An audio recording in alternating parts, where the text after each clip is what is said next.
आज हम बात करेंगे मध्य भारत के पठार। तो मध्य भारत के पठार के संदर्भ में सबसे पहली जो बात हम ध्यान रखते हैं वो है अवस्थिति।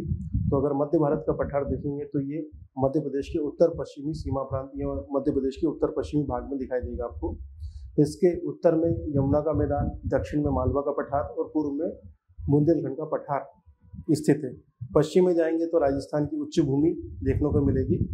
इसी को हम कहते हैं चंबल का उप आर्द्र प्रदेश भी। मध्य भारत के पठार को चंबल का उप आर्द्र प्रदेश भी कहा जाता है। ठीक, क्या यहाँ से कोई 3 अंकीय प्रश्न बन सकता है? उत्तर है हाँ। मध्य भारत के पठार की अवस्थिति, ये 3 अंकीय प्रश्न पूछा जा सकता है। आपको केवल इतना लिखना है, मध्य प्रदेश के उत्तर पश्चिम में स्थित है। उत्तर में यमुना का मैदान, दक्षिण में मालवा का पठार, पूर्व में बुंदेलखंड का पठार और पश्चिम में राजस्थान की उच्च भूमि। खत्म।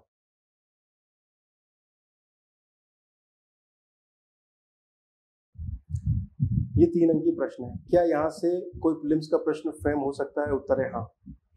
निम्नलिखित में से किस क्षेत्र को चंबल का उप आर्द्र प्रदेश कहा जाता है? बिल्कुल सही बात है, चंबल का उप आर्द्र प्रदेश मध्य भारत का पठार कहा जाता है। और अगर आप इस नक्शे पर गौर करें जो कि आपको दिया गया है, तो मध्य भारत का पठार जी, ये आपको भिंड, मुरैना और ग्वालियर बेल्ट की तरफ ध्यान दिलवाएगा। मध्य प्रदेश के कुल क्षेत्रफल का, मध्य प्रदेश का कुल क्षेत्रफल कितना है? 3,08,252 वर्ग किलोमीटर। उसका लगभग 10.68% यानी कि 32,896 वर्ग किलोमीटर क्षेत्र मध्य भारत के पठार में शामिल है। ये पूरा का पूरा बेल्ट आप देख पा रहे हैं। ठीक है, इसकी बात हो रही है। क्षेत्रफल 10.68%, अगर इसको राउंड फिगर करेंगे तो 10.7 आएगा। क्या ये प्रीलिम्स में क्वेश्चन बन सकता है? उत्तर है हाँ। मध्य प्रदेश के कुल क्षेत्रफल का कितना प्रतिशत भाग मध्य भारत के पठार के अंतर्गत आता है? 10.7। बड़ी। अगला, अगर आपसे बात करें कि समुद्र तल से इसकी औसत ऊंचाई कितनी है, तो आंसर कर दिया 300 से 500 मीटर। आप ध्यान दीजिएगा कि मालवा के पठार की औसत ऊंचाई भी 300 से 600 के बीच में थी। ये 300 से 500 मीटर है। ढाल उत्तर की तरफ जा रहा है। देखिए, मालवा का पठार और ये जो है ये मध्य भारत का पठार, तो ये ढाल उत्तर की तरफ जाएगा। ये ढाल ऐसा है उत्तर की तरफ, अगर आप ऐसा मूव करें तो इसी कारण से आप देखेंगे जो चंबल नदी है जो महू से निकलती है और इधर आगे बढ़ती है, तो ये ढाल की प्रवणता से होकर गुजरेगी इस तरह से। ध्यान दीजिएगा, है ना। तो मालवा के पठार की औसत ऊंचाई 300 से 600 और इसकी है 300 से 500। तो ये जो डिफरेंस है, ये 300 से 600 और 300 से 500, 300 से 600 ये रहा और ये 300 से 500 है। तो ये ढाल उत्तर की तरफ दिखाई देगा। जिले कौन कौन से आ जाएंगे? तो इसमें भिंड, मुरैना, ग्वालियर, ये 3 मुख्य जिले हैं। इसके अलावा श्योपुर, शिवपुरी, गुना, नीमच व मंदसौर।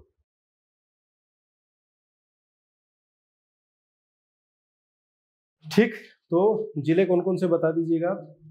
ये आपको दिख रहा है। इसमें मुझे केवल एक बात बतानी है आपको। आप देखिएगा नीमच और मंदसौर क्षेत्र, कुछ बच्चे कंफ्यूज हो जाते हैं, ये मालवा के पठार में शामिल नहीं किए जाते हैं बल्कि चंबल के उप आर्द्र प्रदेश में शामिल होते हैं। ठीक है, इसके अलावा गुना, श्योपुर, ग्वालियर, भिंड, मुरैना, श्योपुर। ठीक, ये पूरा का पूरा बेल्ट है। दतिया जो है इसमें शामिल नहीं है। इसके अलावा अगर आप देखेंगे तो अशोकनगर और विदिशा, ये इसकी बॉर्डर है। ठीक भैया, ओके। इसके बाद मध्य भारत के पठार के निर्माण के बारे में पूछा जाता है, तो विंध्य शैल समूह के अपरदन तथा चंबल नदी के निक्षेपों से यहाँ इसका निर्माण हुआ है। जो जलवायु है वो उष्ण जलवायु पाई जाती है। उष्ण जलवायु का मतलब है टेम्परेचर देखिए 40 से 45 डिग्री। मध्य प्रदेश का मैक्सिमम हॉट या फिर कहें गर्म क्षेत्र है ये।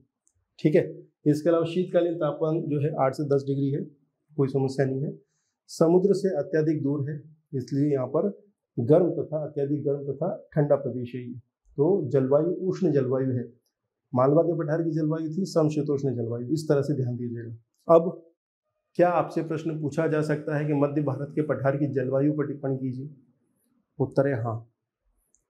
ये ही प्रश्न या ऐसे ही प्रश्न आपको मुख्य परीक्षा में दिखेंगे। तब आपको क्या लिखना है? मध्य भारत की पठार की जलवायु के संदर्भ में 3 बिंदु ये लिखे और उसके बाद में औसत वर्षा। ठीक, ये क्षेत्र आप बता दें। यही आपको ये प्रश्न का आंसर, एक स्लाइड ये और एक स्लाइड इससे मिलेगा। ठीक है भैया। वर्षा की बात करें तो 50 से 75 सेंटीमीटर वर्षा, यह अल्प वर्षा क्षेत्र है। जैसा कि मालवा बेल्ट में भी आप देखेंगे, मालवा के पठार में भी औसत वर्षा का स्तर यही है।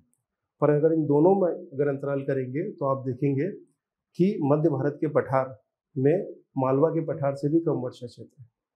सबसे न्यूनतम वर्षा वाला क्षेत्र है गोहद, जहाँ पर 55 सेंटीमीटर वर्षा हो रही है। आगे बढ़े।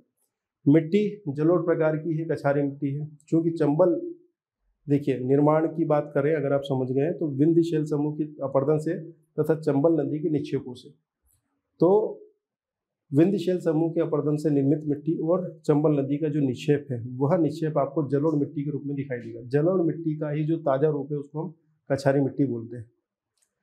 ठीक भैया। और इसका निर्माण मुख्यतः चंबल और उसकी सहायक नदियों के निक्षेपण, वो जो गाद आई है और जो विस्तार हुआ है उस निक्षेपण से हुआ है।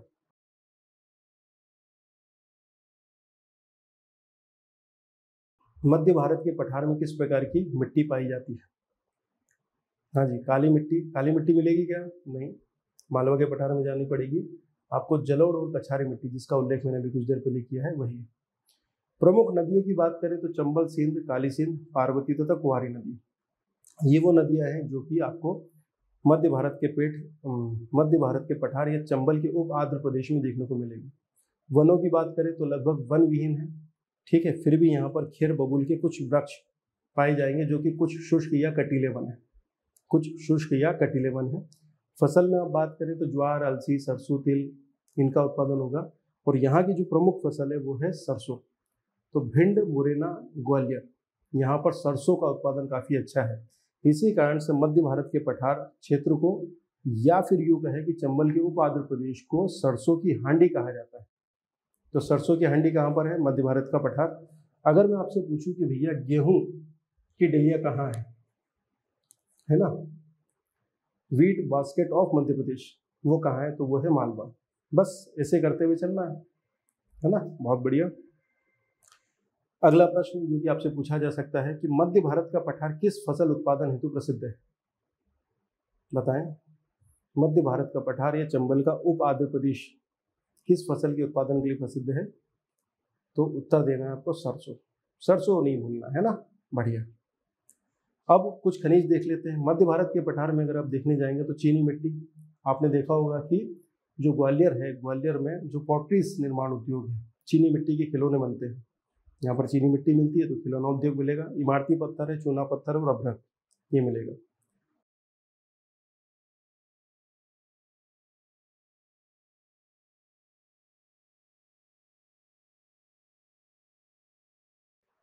इसके बाद में उद्योगों में आप देखेंगे तो भिंड में मालनपुर, भिंड जिले में मालनपुर, मुरैना का बानमोर, शिवपुरी और ग्वालियर, ये वो क्षेत्र हैं जहां पर आपको कुछ प्रमुख औद्योगिक केंद्र दिखाई देंगे।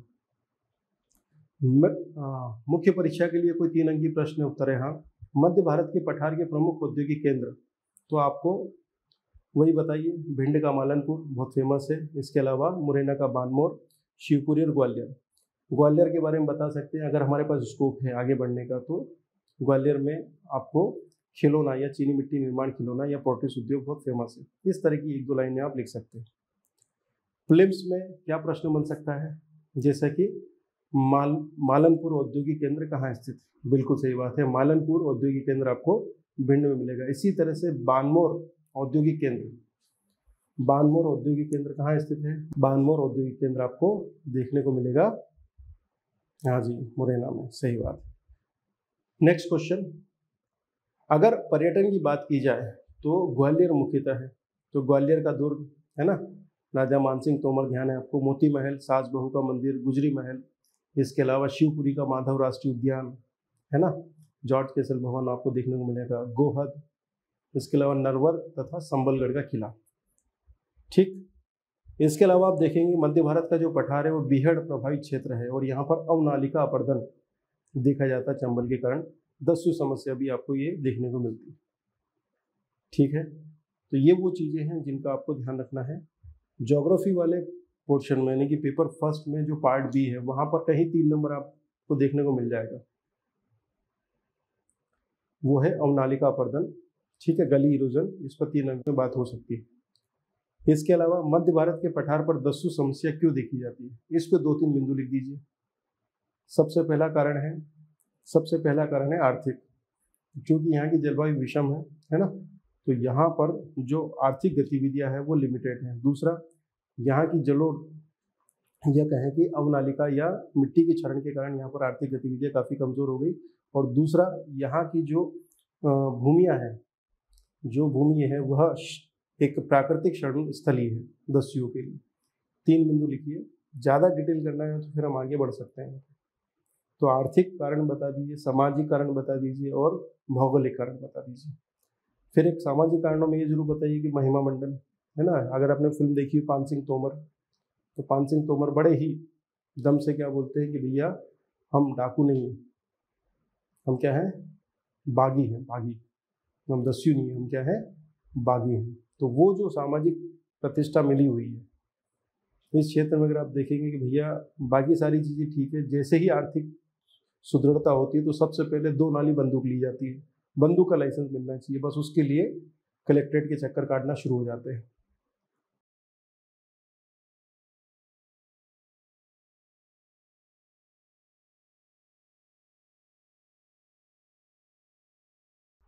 अगला, निम्नलिखित में से किस क्षेत्र में दस्यु समस्या देखी जाती है? तो दस्यु समस्या आपको देखने को मिलेगी मध्य भारत के पठार क्षेत्र में। बढ़िया है। तो मध्य भारत का पठार। अब अगर आपसे पूछा जाए कि मध्य भारत के पठार पर टिप्पणी कीजिए, तो ये जितने भी चीज़ें मैंने आपको टू द पॉइंट बताई है, इनको और शब्दों से हटा के इस पर लेके आना पड़ेगा आपको, अवस्थिति से लेकर कल्चरल पोर्शन तक। इसके बाद हम देखेंगे बुंदेलखंड का पठार। बुंदेलखंड के पठार में सबसे पहले हम बात करेंगे वही लोकेशन की, अवस्थिति की। तो मध्य भारत के पठार के पूर्व में तथा रीवा पन्ना के पठार के उत्तर पश्चिम में स्थित है कौन सा? बुंदेलखंड का पठार। जैसे बुंदेलखंड जो क्षेत्र है वो सांस्कृतिक दृष्टिकोण से तथा भौगोलिक दृष्टिकोण से आप देखेंगे तो मध्य प्रदेश तथा उत्तर प्रदेश दोनों क्षेत्रों में शामिल फैलता है।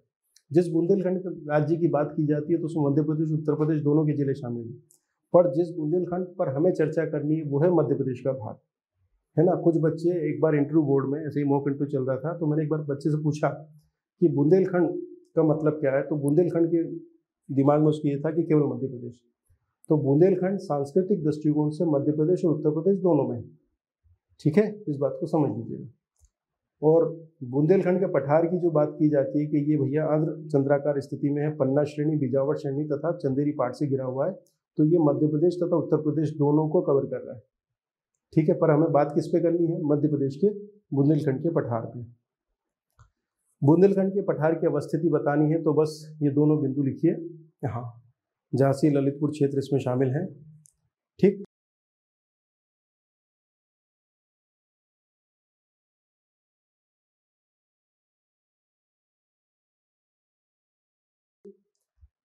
यहाँ देख लीजिए जरा, ये है बुंदेलखंड का पठार।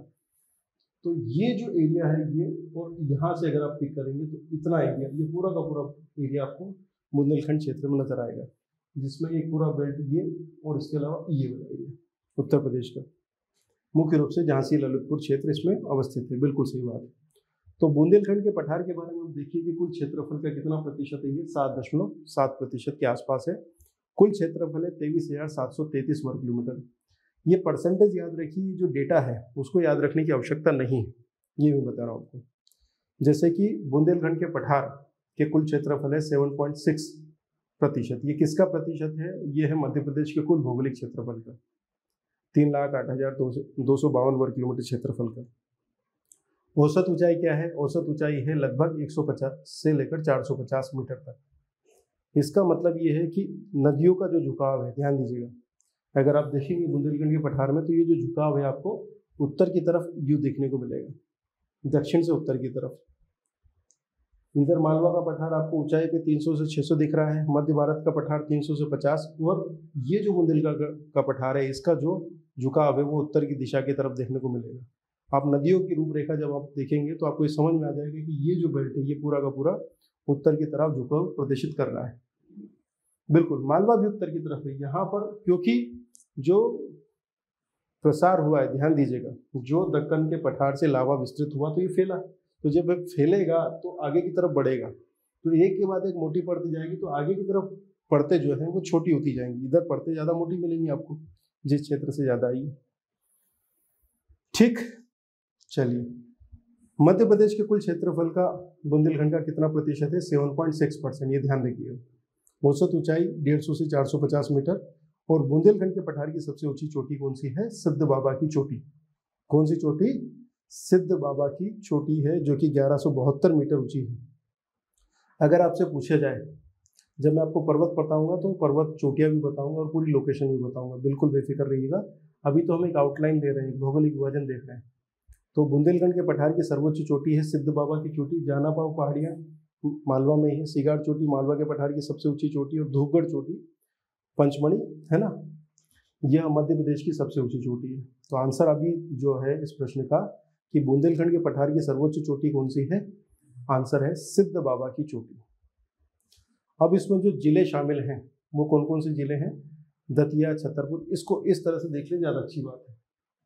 तो भिंड का एक भाग, दतिया, शिवपुरी, निवाड़ी, टीकमगढ़, छतरपुर, पन्ना, और सागर से हल्का सा जो उत्तरी सागर क्षेत्र है, ये भी इस क्षेत्र में पूरा का पूरा शामिल होता है। हम इसको ऐसे दर्शाते हैं मेरे पर, ठीक है। तो अगर आप देखें तो दतिया, छतरपुर, पन्ना, टीकमगढ़, भिंड और अशोकनगर, शिवपुरी तथा इसका भाग, ठीक है। गुना का एक भाग आ जाएगा, ठीक है। ये अशोकनगर का उत्तरी भाग इसमें शामिल है, ठीक। सागर का भी हल्का सा उत्तरी भाग इसमें शामिल कर सकते हैं हम, कोई इशू नहीं। बुंदेलखंड के पठार का निर्माण अगर इसकी बात की जाए तो बताइएगा कि इसका निर्माण कैम्ब्रियन युग की ग्रेनाइट तथा नीच चट्टानों से हुआ है। तो मुख्यतः नीच चट्टानें तथा विंध्यक्रम की शेल समूह से निर्मित हुआ है। मैं आपको मध्य प्रदेश की चट्टानें जब बताऊंगा डिटेल में, तब एक बार फिर से पूरे मध्य प्रदेश में कौन कौन सी चट्टानें कहाँ पाई जाती है और किस क्रम में उनका निर्माण हुआ है, सबसे पहली कौन सी थी, सबसे बाद में कौन सी निर्मित हुई, इस पर भी चर्चा करूंगा। तो अभी बस इतना ध्यान रखिए कि बुंदेलखंड के पठार का निर्माण कैम्ब्रियन युग की ग्रेनाइट तथा नीच चट्टानों से तथा विंध्य क्रम की शेल समूह से निर्मित हुआ है। ग्रेनाइट तथा नीच से, बिल्कुल सही बात, ऐसा कर सकते हैं।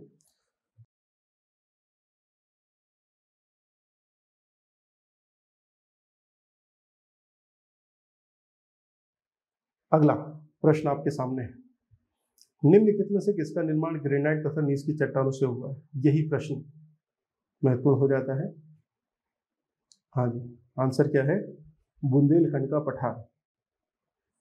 इसी तरह से हमें ध्यान रखना है। जलवायु, जलवायु किस प्रकार की? महाद्वीपीय प्रकार की जलवायु पाई जाती है बुंदेलखंड के पठार में। क्षेत्र गर्मियों में अधिक गर्म होता है और ठंडियों में भी अधिक ठंडा। औसत तापमान जो ग्रीष्म काल का है वो 42 डिग्री है, ठीक है, यानी कि इससे ज़्यादा है। शीतकाल में औसत तापमान 10 डिग्री के आसपास है। तो महाद्वीपीय प्रकार की जलवायु गर्मियों में अधिक गर्म और ठंडियों में अधिक ठंडी, ये विशेषता पाई जाती है। ये तो क्वेश्चन हो ही गया था, महाद्वीपीय प्रकार की जलवायु हो गई। तो क्या 3 अंक में प्रश्न पूछा जा सकता है कि बुंदेलखंड के पठार की जलवायु बताइए? तो उत्तर है हाँ, ये हम बता सकते हैं। प्रश्न, निम्नलिखित में से कहां पर महाद्वीपीय प्रकार की जलवायु पाई जाती है? निम्नलिखित में से कहां पर महाद्वीपीय प्रकार की जलवायु पाई जाती है? आंसर है बुंदेलखंड का पठार। इसी तरह से अगर वर्षा पूछी जाए तो वर्षा ठीक ठाक है, लगभग 75 से 100 सेंटीमीटर। परंतु ध्यान दीजिएगा, बुंदेलखंड का पठार मध्य प्रदेश के सर्वाधिक सूखा प्रभावित क्षेत्रों में काउंट किया जाता है, ठीक है। ये भी एक बड़ी विशेष बात है यहाँ की। प्रश्न फ्रेम है आपके सामने, एक प्रश्न फ्रेम किया है। मध्य प्रदेश का सर्वाधिक सूखा प्रभावित क्षेत्र, मध्य प्रदेश का सर्वाधिक सूखा प्रभावित क्षेत्र कौन सा है? मध्य प्रदेश का सर्वाधिक सूखा प्रभावित क्षेत्र है हमारा बुंदेलखंड का पठार, ठीक है। इसी तरह से अगर पूछा जाए कि भैया मिट्टी क्या है यहाँ पर, तो आप बताइएगा लाल पीली मिट्टी। मैं फिर से रिवाइज करवा देता हूँ, मालवा के पठार में काली मिट्टी है ना। मध्य भारत के पठार या चंबल के उप आंध्र प्रदेश में कछारी और जलोढ़ मिट्टी है। और उसके बाद में हम पहुँच जाते हैं बुंदेलखंड क्षेत्र में, तो बुंदेलखंड क्षेत्र में लाल काली मिट्टी पाई जाती है, ये ध्यान रखिएगा, है ना, लाल काली मिट्टी। नदियों में बेतवा, सिंध, धसान और केन प्रमुख नदियाँ हैं। बेतवा नदी बुंदेलखंड की जीवन रेखा कही जाती है ना। और बेतवा नदी को बुंदेलखंड की गंगा भी कह रहे हैं हम लोग, बुंदेलखंड की गंगा बेतवा नदी। कालांतर में हम नदियों पर एक पूरा का पूरा टॉपिक उठाएंगे, कब कौन सी नदी कहाँ से निकली, किधर विस्तार है, उसके किनारे कौन से स्थल वगैरह हैं, ये सब कुछ देखना है। किस नदी को बुंदेलखंड की गंगा कहा जाता है? आंसर है बेतवा नदी। आगे बढ़े, वन अगर आप देखेंगे तो बुंदेलखंड क्षेत्र में आपको सागौन वृक्ष ज़्यादा दिखेंगे, अच्छी बात है। 75 से 100 सेंटीमीटर वर्षा क्षेत्र है, सागौन वन देखने को मिलेंगे। तेंदुपत्ता, महुआ, बबूल, खेर, ठीक है। सागौन वृक्ष की विशेष बात यह कि यह जो वृक्ष है यह काली मिट्टी क्षेत्र में आसानी से फलता फूलता है। तो लाल काली मिट्टी है ना, ध्यान रखना यहाँ पर। इसके अलावा तेंदुपत्ता, महुआ, बबूल और खेत। तो तेंदुपत्ता दूसरा है, महुआ तीसरा है। सागौन, तेंदुपत्ता, महुआ, ये ध्यान रखना। फसलों में गेहूं तथा सरसों, मालवा का पठार गेहूं, सोयाबीन और कपास। मध्य भारत का पठार सरसों उत्पादन प्रमुख, और बुंदेलखंड के पठार में आपको गेहूं और सरसों मुख्य रूप से मिलेगा। इसके अलावा ज्वार, तिल है, अलसी है, ये आपको देखने को मिल जाएगा यहाँ पे। खनिजों की बात करें तो मालवा का पठार लगभग खनिज विहीन है। मध्य भारत के पठार में चीनी मिट्टी मुख्य रूप से देखी थी, परंतु बुंदेलखंड के पठार में आपको हीरा दिखाई देगा। हीरा महत्वपूर्ण है, ठीक है। बुंदेलखंड के पठार में आप देखेंगे उद्योगों का विकास बहुत ज़्यादा नहीं हुआ, किंतु फिर भी छतरपुर, दतिया, यहाँ पर सीमेंट फैक्ट्री तथा बीड़ी उद्योग फेमस है। तेंदुपत्ता उत्पादन होता है तो तेंदुपत्ता से उत्पादन में, परंतु फिर भी बीड़ी उद्योग सबसे ज़्यादा फेमस है जबलपुर क्षेत्र में, महाकौशल क्षेत्र में, है ना। पर्यटन में बात करें तो बुंदेलखंड क्षेत्र में आप चले जाइए, खजुराहो, छतरपुर, बहुत प्रश्न पूछे यहाँ से। सोनागिरी, दतिया, सोनगिरी जैन मंदिर और चंदेरी का किला, अशोकनगर, चंदेरी, ठीक है। तो ये 3 चीज़ें बताइए, काम बढ़िया हो जाएगा। 3 अंक की प्रश्न में अगर आपसे पूछे कि भैया बुंदेलखंड के पठार के प्रमुख पर्यटन के तो 3-4 नाम लिखिए, आराम से बढ़िया से नंबर लीजिए। वहीं अगर आपसे पूछे 5 अंक की प्रश्न में कि बुंदेलखंड के पठार पर टिप्पणी कर दीजिए, तो बुंदेलखंड की सामान्य विशेषताएं टू द पॉइंट बात करिएगा। अवस्थिति, जलवायु, मिट्टी, नदियाँ, बिल्कुल यही हेडिंग डाल डाल के सीधा बता दीजिए, कोई समस्या नहीं। अब अगला जो हमारा क्षेत्र है वो है रीवा पन्ना का पठार। रीवा पन्ना के पठार को हम कहते हैं विंध्य का कगारी क्षेत्र। विंध्य का कगारी क्षेत्र, अवस्थिति इसकी देखें तो ये बुंदेलखंड के पठार के दक्षिण पश्चिम में और मालवा के पठार के उत्तर पूर्व में। अभी हम बात करते हैं।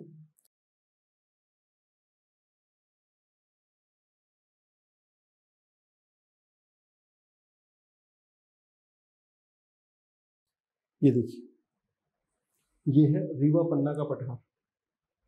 मालवा के पठार के, ये है मालवा का पठार, मालवा का पठार के पूर्व में और ये उत्तर पूर्व में रीवा पन्ना का पठार। बुंदेलखंड के पठार के दक्षिण पूर्व में ये है पूरा का पूरा, ठीक है, कोई समस्या नहीं यहाँ तक। बघेलखंड के पठार के अगर आप देखेंगे तो ये उत्तर पश्चिम में आ जाएगा। इस तरह से आप इसकी लोकेशन को ट्रेस कर सकते हैं। ये मैप में बाहर जगह लगा रहा हूँ बार बार, ताकि आप इस लोकेशंस को देख लीजिएगा। प्रीलिम्स एग्जामिनेशंस में क्या होगा, आपके साथ यही खेला जाएगा कि रीवा पन्ना का पठार या बुंदेलखंड का पठार मालवा के पठार की किस तरफ स्थित है या लोकेशन। तो अगर आप इस लोकेशन को उत्तर, दक्षिण, पूर्व, पश्चिम, ठीक है, ये हो गया उत्तर पूर्व, ये हो गया दक्षिण, दक्षिण पूर्व, ये हो गया दक्षिण पश्चिम, और उधर हो गया, अगर आप उधर से उधर उठा के देखेंगे तो यह हो जाएगा उत्तर पश्चिम। इस तरह से इस लोकेशन को दिमाग में बिठाइए और फिर उसके बाद काउंटिंग शुरू करिए। ये एग्जैक्ट पता होना चाहिए कि बुंदेलखंड का पठार यहाँ पर है, मध्य भारत का पठार यहाँ पर है, इसकी लोकेशन इसके सापेक्ष क्या है और इसकी लोकेशन इसके सापेक्ष क्या है। ऐसे अगर आप करेंगे तो हो जाएगा। अब रीवा पन्ना के पठार के संदर्भ में अगर हम बात करें तो इसका क्षेत्रफल देखिएगा, ये मध्य प्रदेश के कुल क्षेत्रफल का 10.37% है और 3454.8 वर्ग किलोमीटर क्षेत्रफल इसका बताया गया है। हमें परसेंटेज से जरूर मतलब है, 10.37 और यहाँ पे 36 लिखा हुआ है, मोटा मोटा कर सकते हैं, कोई दिक्कत नहीं है। लगभग 10% कह लीजिए या 10.5%, ज़्यादा अच्छी बात है। औसत ऊंचाई है 400 से 600, ठीक है, क्योंकि यह कगारी क्षेत्र है विंध्य पर्वत श्रृंखला का। दमोह के भांडेर श्रेणी में स्थित सद्भावना चोटी इस पठार की सबसे ऊंची चोटी है। दमोह जिले में भांडेर श्रेणी में अगर आप देखेंगे सद्भावना चोटी तो ये आपको दिखाई देगी सबसे ऊंची चोटी। सद्भावना चोटी मध्य प्रदेश के किस पठार की सबसे ऊंची चोटी है? आंसर है रीवा पन्ना का पठार, बिल्कुल सही बात। रीवा पन्ना के पठार के अंतर्गत जिलों की अगर हम बात करें तो यहाँ गौर करिएगा, रीवा, सतना, पन्ना, कटनी, दमोह, सागर, ठीक है, सागर, दमोह, कटनी, पन्ना, सतना, रीवा, ये वो पूरा क्षेत्र है जो कि रीवा पन्ना के पठार के अंतर्गत आता है। अब निर्माण, चूंकि ये विंध्य का कगारी क्षेत्र है तो सीधी सी बात है विंध्य शैल समूह के अपरदन से हुआ है और यहाँ पर आपको बलुआ पत्थर की प्रधानता देखने को मिलेगी। तो बलुआ पत्थर निर्मित है ये। जलवायु की बात करें तो ग्रीष्म काल में साधारण गर्म है और शीतकाल में साधारण ठंडा है, ठीक है, वही 40 डिग्री और 10 से 12। समशीतोष्ण जलवायु नहीं है, है ना, ये साधारण गर्म और साधारण ठंडा है। प्रश्न 5 अंक में रीवा पन्ना के पठार की जलवायु, तो जलवायु में आप 2 बिंदु ये लिखिए, उसके बाद में आप इसमें वर्षा क्षेत्र भी बताइएगा, वर्षा, तापमान, लोकेशन, ये बेसिक चीज़ें बता सकते हैं। वर्षा अगर आप देखेंगे तो 100 से 125 सेंटीमीटर के आसपास, जैसे जैसे हम पूर्व की तरफ बढ़ेंगे तो वर्षा की मात्रा बढ़ती ही जाएगी। प्रमुख नदियों में टोंस, केन और बिहड़, चूंकि विंध्य की कगारी संरचना है, इसके कारण यहाँ पर बड़े जलप्रपात आपको देखने को मिलेंगे, जैसे कि क्योटी या केवटी जलप्रपात, बहुती और पियावन जलप्रपात। सारे जलप्रपात और झरनों को हमें देखना है एक एक करके लोकेशन पे, है ना, वो हम देखेंगे। अगला वनों की बात करें तो बांस, तेतुपत्ता, शीशम तथा खेर वृक्ष पाए जाते हैं। मिट्टी यहाँ पर आपको क्या मिलेगी, काली तथा कछारी मिट्टी चाहिए। एक बार मिट्टी का हम लोग रिवाइज करते हैं। मालवा के पठार में काली मिट्टी, मध्य भारत के पठार में आपको जलोढ़ या कछारी मिट्टी, बुंदेलखंड के पठार में आपको लाल काली मिट्टी, और उसके बाद में रीवा पन्ना के पठार में आपको काली तथा कछारी मिट्टी ये मिलेगा। ठीक,